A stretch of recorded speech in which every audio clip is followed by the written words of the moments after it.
नमस्कार। भोरे भोर में आपका बहुत बहुत स्वागत है। जैसा कि आप सभी जान रहे हैं कि बिहार अब चुनावी तैयारी में पूरी तरह से सामने आ चुका है। राजनीतिक दल अपनी तैयारियों को लेकर के पूरी तरह से मीटिंग और बैठकों के दौर से गुजरने लगे हैं। लगातार राजनीतिक बयान भी आने लगे हैं और इसे लेकर के अलग अलग राजनीतिक दल अपनी अपनी तैयारियां भी शुरू कर चुके हैं। जनता में क्या है ये तो जनता बताएगी और हम लगातार जनता के मन मिजाज को टटोलने का प्रयास भी कर रहे हैं। लेकिन कहीं ना कहीं इस पूरी तैयारी में जहां एक तरफ महागठबंधन थोड़ा बिखरा बिखरा नज़र आ रहा था, एनडीए भी सब कुछ ठीक ठाक नहीं नज़र आ रहा था, इस बीच में नीतीश और तेजस्वी जो खुद को या फिर उनकी पार्टी के द्वारा सीएम कैंडिडेट घोषित किया गया है उस पर ग्रहण लगने वाला है और दोनों को ही टेंशन बढ़ने वाला है। नीतीश कुमार तो पहले से ही मुख्यमंत्री हैं और तेजस्वी यादव की पार्टी ने उन्हें मुख्यमंत्री कैंडिडेट के रूप में घोषित कर दिया था कि उनके तरफ से मुख्यमंत्री के उम्मीदवार के रूप में तेजस्वी यादव का नाम होगा। लालू प्रसाद ने भी इस पर मुहर लगा दी थी और आज लालू प्रसाद के जन्मदिन पर आशीर्वाद लेने भी पहुंचे हुए तेजस्वी यादव कि आगे उनके रास्ते कैसे सुगम हो और कैसे वो रणनीति बनाए लालू प्रसाद के देखरेख में उनके द्वारा बताए गए दिशा निर्देश को पालन करते हुए, जिससे वो मुख्यमंत्री की कुर्सी तक पहुंच पाए। इन सब के बीच में दोनों को ही, नीतीश कुमार को और खुद तेजस्वी यादव को भी टेंशन होने वाली है। ये टेंशन उनके अपने लोग ही देने वाले हैं। जैसा कि आप सभी जान रहे थे कि लगातार 2019 के लोकसभा चुनाव के बाद से ये चर्चाएं आम हो गई थी कि तेजस्वी यादव में नेतृत्व क्षमता नहीं है। ये उनके ही साथियों का कहना था और विपक्ष तो हमला कर ही रहा था। उनके विरोधी जम करके बता रहे थे कि तेजस्वी यादव में नेतृत्व की क्षमता नहीं है।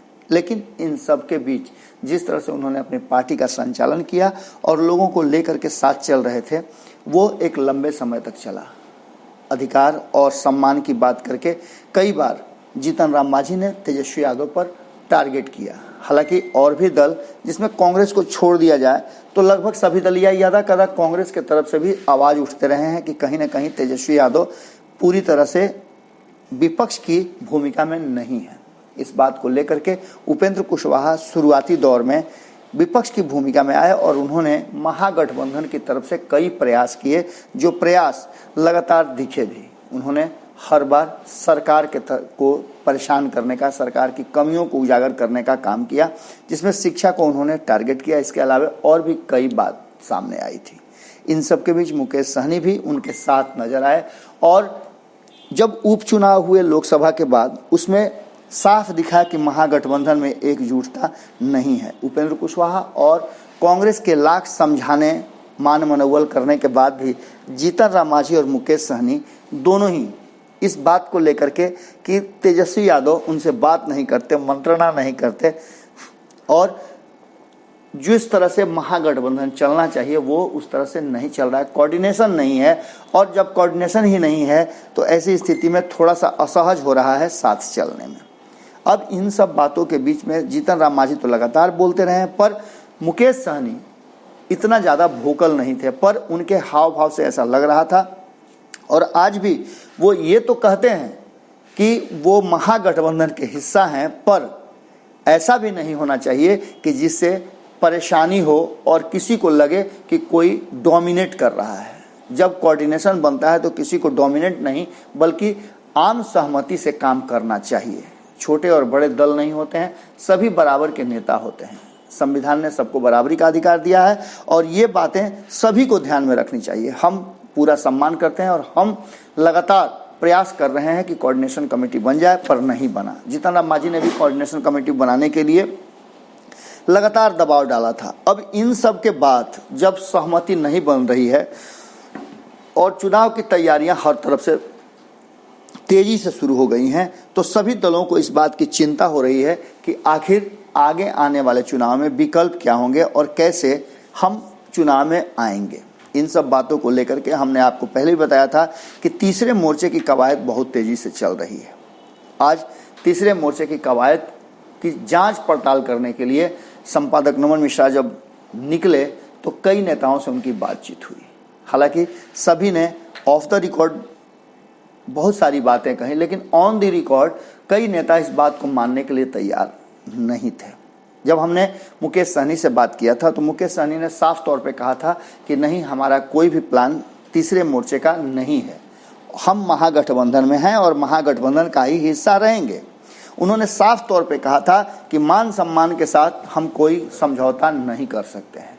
उनकी बातों से स्पष्ट लगा था कि वो विधानसभा चुनाव की तैयारियों को लेकर के पूरी तरह से डिटरमाइंड है और अपनी पार्टी और अपने जिस उद्देश्य को लेकर के वो आगे बढ़े हैं राजनीति में, उन्होंने कदम रखा है जिससे कि उनके समाज के लोगों को मान सम्मान मिल सके और वो अपने समाज के लोगों को उनका हक हुकूक दिला सकें, वो पूरा करके ही रहेंगे, चाहे उसके लिए उन्हें जो भी कुर्बानियां देनी पड़े।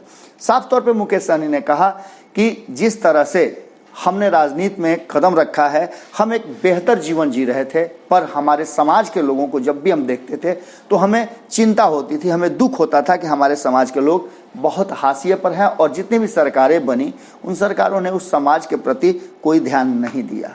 इस बात को लेकर के मुकेश सहनी ने सीधे तौर पे स्पष्ट कह दिया कि वो अब अपने समाज और अपने सम्मान की लड़ाई लड़ रहे हैं। इसमें जो भी उनके सम्मान और समाज को हक हुकूक देगा उसके साथ वो रहेंगे।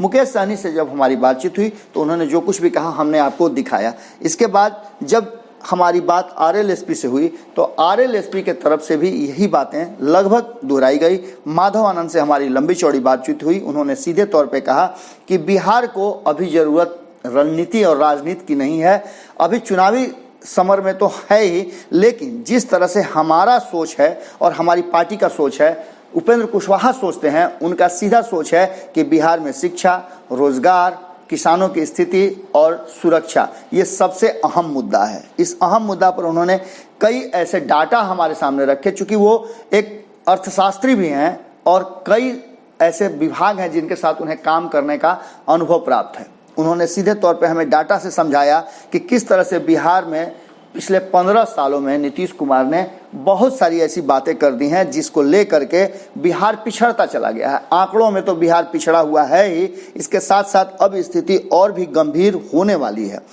लेकिन इन सब बातों के बीच जिस तरह से आपने देखा होगा कि ये सारी बातें खुल करके जब सामने आ गई तो कहीं ना कहीं कांग्रेस जो चुप्पी साधे हुए है उसमें भी उथल पुथल मच गया और कई तरह की बातें कांग्रेस की तरफ से भी आने लगी। हालांकि कांग्रेस ने ये स्पष्ट नहीं किया है कि वो किसके साथ जाएगी, तीसरे मोर्चे के साथ या फिर वो आरजेडी के साथ ही आगे का रणनीति तैयार करेगी बिहार में विधानसभा चुनाव के लिए। पर इस बीच में तीसरे मोर्चे की कवायद शुरू हो गई है। जब हमारी बात कई नेताओं से हुई तो आपने देखा होगा कि नागमणि ने किस तरह से सारी बातें रखी और उन्होंने साफ तौर पे कहा कि तीसरे मोर्चे की कवायद शुरू हो गई है। जसवंत सिन्हा पटना आ रहे हैं और उनके देख रेख में बिहार में तीसरे मोर्चे की शुरुआत हो जाएगी। ऑफ द रिकॉर्ड उन्होंने बहुत सारी बातें कही, ऑन द रिकॉर्ड भी उन्होंने कहा कि बहुत सारे दल हमारे साथ आ रहे हैं, हम जुट रहे हैं और जुट करके हम एक मजबूत विकल्प देंगे जो तेजस्वी और नीतीश कुमार का विकल्प होगा। उन्होंने सीधे तौर पे कहा और हमारे सूत्र बता रहे हैं, हालांकि हम स्पष्ट नहीं हैं, हम इसका दावा भी नहीं कर रहे हैं, पर उपेंद्र कुशवाहा, मुकेश सहनी, पप्पू यादव, आशुतोष कुमार के अलावे समाजवादी पार्टी और लेफ्ट जो कि लगातार प्रयास करती रही है महागठबंधन में आने के लिए, उसे भी शामिल करने और साथ बैठने की बात हो रही है। कहा यह जा रहा है कि ये सारे लोग एक साथ चुनाव लड़ेंगे और पूरी तरह से मजबूत विकल्प के साथ बिहार की जनता को और बिहार के विकास के लिए ये काम करेंगे। अब देखने वाली बात ये होगी कि हमने तो आपको बता दिया जो हमसे बातें हुई हैं, आपके मन में क्या बातें चल रही हैं। क्या आपको बिहार की जनता और बिहार के लोगों को एक मजबूत विकल्प चाहिए मुख्यमंत्री के रूप में? नीतीश कुमार और तेजस्वी यादव के अलावे कौन सा चेहरा पसंद है, आप खुद बताइए। इस पूरे कवायद में जिस तरह से हमारी बातें हुई और पहले से भी चर्चाएं चल रही हैं उसमें साफ स्पष्ट है कि 5-1 का फॉर्मूला तय किया जाना इन लोगों के बीच में तय हुआ है, जिसमें एक मुख्यमंत्री और 4 उप मुख्यमंत्री की जो कवायद है वो शुरू हो रही है और इसमें जो भी दल शामिल होंगे उन्हें पूरे मान सम्मान के साथ पूरा सम्मान मिलेगा और एक कोऑर्डिनेशन बना करके बिहार के विकास की बात की जाएगी। और इसमें हर साल कुछ न कुछ ऐसी बातें होंगी समय समय पर जनता के बीच में जा करके और जनता से पूछ करके पूरा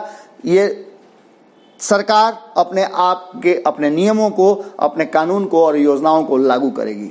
इतनी स्पष्ट रहेगी कि जनता कभी भी सवाल पूछ सकती है सरकार से। लोकतंत्र का जो आत्मा है उस आत्मा की बात की जा रही है और कहा यह जा रहा है कि सभी लोग जो भी इस कोऑर्डिनेशन कमेटी में जुड़ेंगे, इस तीसरे मोर्चे में जुड़ेंगे, उनका एक ही मकसद होगा, बिहार का विकास। देखने वाली बात होगी कि इससे कितना टेंशन नीतीश कुमार और तेजस्वी यादव को होता है और तीसरा मोर्चा किस तरह से अपने आकार में और स्वरूप में आता है। 17 तारीख के बाद कहा जा रहा है कि इसका पूरा जनता के बीच में खुलासा कर दिया जाएगा। हम भी इंतजार कर रहे हैं, आप भी इंतजार कीजिए कि तीसरे मोर्चे में कौन सा विकल्प है और किस तरह से एक मुख्यमंत्री और 4 मुख्यमंत्रियों का, ये 5 का जो पंचरत्न बनेंगे, ये किस तरह से बिहार को आगे लेकर के चलेंगे और कितना परेशानी इससे नीतीश कुमार और तेजस्वी यादव को होगी। जुड़े रहें भारत लाइव के साथ, खबरों का सिलसिला लगातार जारी है। नमस्कार। बढ़ाएं अपना कदम सक्सेस की ओर शिखर करियर इंस्टीट्यूट के साथ। शिखर करियर इंस्टीट्यूट पूर्वी भारत में एकमात्र कोचिंग संस्थान जो एक्सक्लूसिवली है मेडिकल एंट्रेंस एग्जाम के लिए।